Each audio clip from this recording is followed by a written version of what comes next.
bizga kelib tushgan savolni o'qiymiz. Bu va teri ko'chirib o'tkazish qanday amalga oshiriladi va teri yopishmay qolish ehtimoli ham bormi va buni qanday bartaraf etsa bo'ladi? Bu shifokorning malakasiga ham bog'liqmi degan savol ekan. Keling sizlar bilan shu mavzu haqida biroz gaplashib o'tamiz. Teri ko'chirib o'tkazish qaysi holatlarda teri ko'chirib o'tkaziladi? Ko'pincha teri ko'chirib o'tkazish amaliyoti bu kuygandan keyingi bemorlarda keng qo'llaniladi.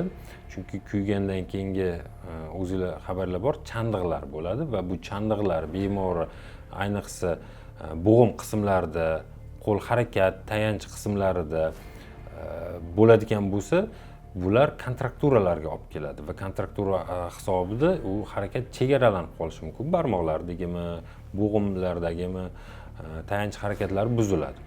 Va bu holatlarda biz operatsiya davomida chandiqlarni bartaraf etamiz va teri ko'chirib o'tkazish amaliyoti. Xo'p, teri ko'chirib o'tkazish har doim bemorning o'zidan olinadi, donor faqat bemor bo'ladi. Ko'pincha ota-onalar so'rashadi, otasidan, onasidan, ammasidan, xolasidan teri olish mumkinmi? Yo'q, buni imkoniyati yo'q, teri yopishmaydi. Organizm faqat o'ziga taalluqli bo'lgan hujayralarni, klitkalarni taniydi va shu asosda ishlaydi. Ya'ni bemorga o'zidan faqat teri ko'chirib o'tkazishimiz mumkin. Va bu kuyish jarohatlari haqida gaplashyotgandik. O'sha kuyish jarohati qismida teri ko'chirib o'tkaziladigan bo'lsa, kuyish jarohati hajmi katta bo'ladigan bo'lsa, bosqichma-bosqich bu narsa amalga oshirishi mumkin. Ya'ni bir bo'g'im sustav qismida ishlanadigan bo'lsa, keyingi bosqich operatsiyasida ikkinchi qo'ldagi bo'g'im sustavlarda ishlashimiz mumkin bo'ladi. Va teri ko'chirib o'tkazilgandan keyin u narsa yopishmaslik ehtimoli ham bor. Bunga sabab bo'lishi mumkin omillari bor. Ya'ni bu bo'lishi mumkin gematoma, operatsiyadan keyin oddiygina gematoma hisobida teri bilan o'sha qo'yilgan to'qimani orasida qon yig'iladi va teri yopishmaydi, nekroz berib tushib ketishi mumkin.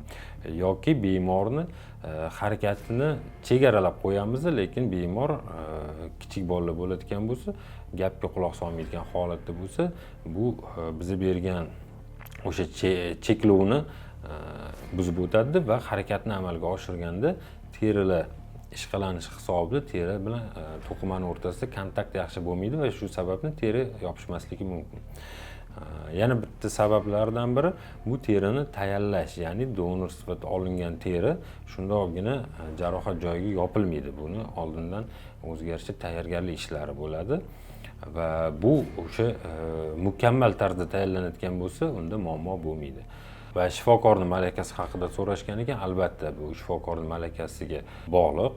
Chunki malakali shifokor bo'ladigan bo'lsa, bunday asoratlarni ko'rgan bo'lsa, bularning yechimini biladi va shuni hisobga olgan holatda operatsiyadan keyingi jarayonlarni boshqara oladi. Hozirgi kunda biza amalga oshirayotgan teri perisatkalari, ya'ni teri ko'chirish amaliyotlari 90-95% gacha hammasi ijobiy hal bo'lyapti va terilarda hech qanaqa muammo bo'lmayapti.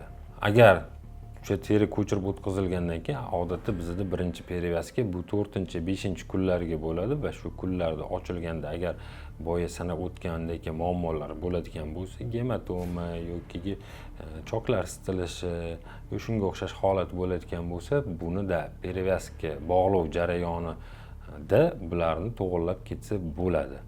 Va bu albatta shifokorning malakasiga bog'liq. Shu sababdan biza amalga oshirilgan operatsiyalardan so'ng bemorlarimizni odatda 2 haftagacha bizani o'zimizdan nazoratda bo'lishini tavsiya qilib qolamiz. Teri ko'chirib o'tkazish amaliyotidan tashqari yana teri o'stirish bor, ya'ni ekspanderlardan foydalaniladi va bu ekspanderlar odatda teri ostiga qo'yiladi va 1 oy davomida unga ichiga maxsus suyuqlik jo'natib, uni shirib boriladi va o'sha shirilgan terida teri cho'ziladi. Teri cho'zilgandan keyin o'sha chandiq bo'ladimi u yoki qanaqadir boshqa jarohat sohasimi, o'shani yopish ehtimoli bor. Buni ham praktikada qo'llaniladi. Hozirgi kundagi bemorlarimizda bir 10-15% bemordagina hozirgi kunda qo'llab borilyapti. Endi ko'p beradigan savollardan biri terini boshqa joydan olsa bo'lmaydimi deb. Hozirgi zamonaviy tibbiyotda bunday yechimlar topilgan va chet ellarda bu narsa keng qo'llanishi boshlanmoqda. Bu sun'iy terilar. Sun'iy terini ko'chirib o'tkazish mumkin. Bu sun'iy terilar hali bizning O'zbekistonga yetib kelmagan. Bu asosan Yevropa, Amerika, Koreya, Yaponiyada keng qo'llaniladi va bular eng asosiy muammolardan biri bu sun'iy terilarning narxi va bunday terilar juda ham qimmat narxda bo'lgani uchun bu narsa O'zbekiston sharoitiga hozirgi kunda to'g'ri kelmayapti. Balki yaqin kelajakda 5-10 yil ichida bu narsa ham bizda amalda qo'llanilishi mumkin bo'ladi deb umid qilamiz.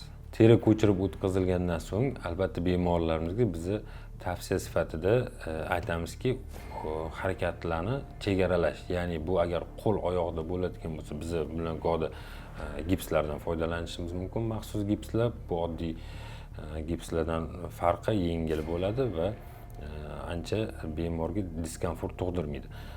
Ikkinchisi bu maxsus spitsalar. Agar barmoqlarda ishlaydigan bo'lsak, biz spitsalar yordamida barmoqlarni qotirib qo'yamiz 1 oy davomida o'rtacha. Oyoq qismida bo'yaladigan bo'lsa, oyog'iga ham langetalardan foydalaniladi. Bu gipsový langetalar bo'lishi mumkin, ya'ni keng qo'llaniladi. Va bemorlarga shu holatda 1 oydan 2 oygacha chegara, ya'ni shu harakatni chegaralash tavsiya beriladi, bemor uyga jo'natiladi. Praktikada bizda bo'lgan holatlardan biri bu qo'lidagi spitsalar chiqib ketishi, ya'ni bemorlar, yosh bolalar ayniqsa uyda ota-onasi tomonidan e'tiborsizlik qiladigan bo'lsa, o'ynab, boshqa qilib spitsalarni chiqarib yuborish ehtimoli ham bor. Oyog'iga qo'ygan ba'zi holatlarimizda spitsalarda bemorlar yurib qo'ygan va shu sababdan spitsalar bukilgan, ba'zi holatlarda singan holatlari bo'lgan va buni qayta operatsiyaga olib to'g'rilashga to'g'ri kelgan holatlar ham bor. Ba'zi bemorlarimizga gipslar qo'yadigan bo'lsak, uyda 1 oy 2 oy chegara qiling desak, ular ishga chiqadigan holatlari bo'ladi, o'qishga boradigan holatlari bo'ladi, uyda mustaqil ularni yechib tashlashadi va shundan so'ng terilardagi o'zgarishlar, chandiqlanishlar, choklar isitilishi yoki shunga o'xshash mayda muammolar vujudga kelishi mumkin. Shu sababdan biz bemorlarimizga qat'iyan aytamiz, biz bergan tavsiyalarga amal qilish shart. Chunki har bir tavsiyani orqasida bu bizning tajribamiz yotadi. Bunda o'sha o'tkazgan bemorlarning holatini bilganimiz uchun bizning tavsiyalarimizga qat'iyan amal qilishni biz bemorlarni tilab qolamiz. Agar sizda shunga o'xshash muammolar bo'ladigan bo'lsa yoki qanaqadir savollar paydo bo'ladigan bo'lsa, bizga murojaat qilishingiz mumkin. Kommentariyalar orqali yoki telefon nomerlari orqali bog'lanishingiz mumkin.